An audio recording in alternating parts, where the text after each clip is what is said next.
Hello, welcome to another edition of I'm Bastani with me, Aaron Bastani, at Aaron Bastani on Twitter. Coming live to you right from, well, my beautiful place of birth, Dorset, England, Britain, Europe, the world. Today I want to talk about media, bit of a change from normal. Normally I like to talk about politics or the economy or culture. I want to talk about print, a crisis of print, but maybe not in the way we think. Maybe not all print media is in crisis. I want to talk about a crisis of online news media as well, less often discussed, but an equally big problem, I think. And then finally, I want to offer some solutions. 2014 to 15, we saw a decline of around 500,000 in terms of circulation of print newspapers in Britain. All the red tops doing terribly badly, lost about 10% in terms of circulation. This year was also the year that The Independent stopped operating as a print newspaper. It's now purely online.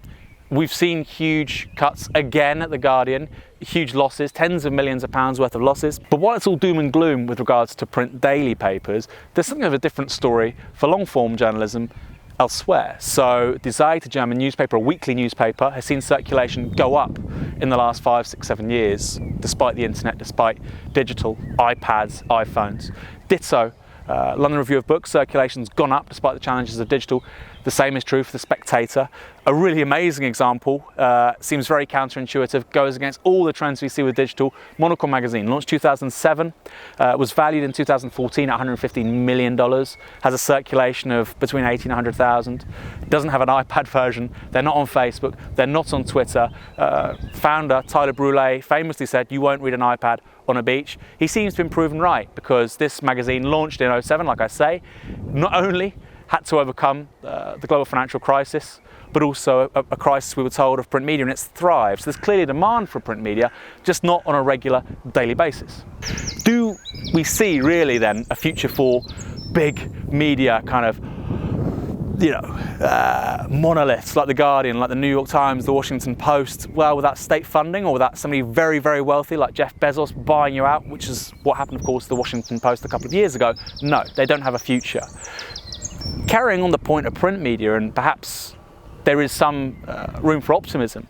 Sales of print books last year went up for the first time in 4 years. Sales of e-books went down for the first time in 7 years. So there is a flaw for books. There's a flaw for journals. What's more, the internet, rather than just replacing certain media, right? Because that was the story. We were told that newspapers would go, magazines would go, TV would go. It's revived certain media. So we've seen an actual increase in TV consumption in the last 10 years because of what? The internet, right? If we're living in anything, it's a golden age of TV drama, The Wire, Game of Thrones, House of Cards. Why are we living in an age of sort of golden age of TV drama? It's because digital media has revived the form of, the historical epic as a moving image. But it wasn't for cinema, it's been on a television screen, often a much bigger one than you may have been accustomed to a few years ago, and right in the comfort of your own home. If you go back a few years, Alan Rusbridger said, "We'll pay for scale with The Guardian through online advertising." Rupert Murdoch said, "We'll pay for the Times through a paywall." Rupert Murdoch was kind of right, yeah? Online advertising won't work. Now, why is that? In 2016, it's projected that 85 cents in every dollar of online advertising will go to Facebook and Google. Why? Because if you're a brand and you want to target people in a very specific way, Facebook and Google are much more effective than BuzzFeed or Vice or Mashable or actually anybody else. That's why in the last couple of months we've seen Mashable lay people off, Vice laying people off, BuzzFeed not hitting its projected targets. So there are big problems in terms of online news as well as print daily news, right? This is huge and it has ramifications for our democracy. I do have a problem with a lot of what's going on. That's why I do Novara. That's why I give money to other media organisations I think are doing great things. I support them in any way I can, right? And that's the best way to respond. But what's clear is that I think journalism at its best is fundamentally important as a public good to democracy, to civil society. It stops, arbitrary power, it stops tyranny. I think it's a very powerful thing, right? You really need it if you want liberty and democracy and justice and equality. It's really profoundly important.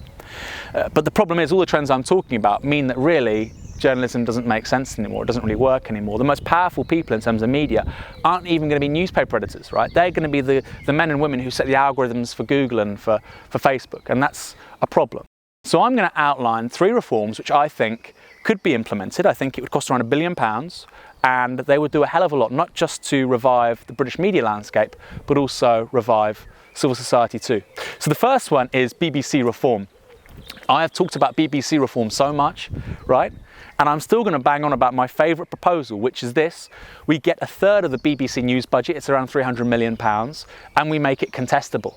And we allow other organisations to tender for this budget. It would be a contestable public service content budget. Now, we've just had something similar introduced by John Whittingdale in the last white paper, but it's 40 million, and guess what? Current affairs and news aren't included. I think that's a tragedy. That's the first thing that should be included, right?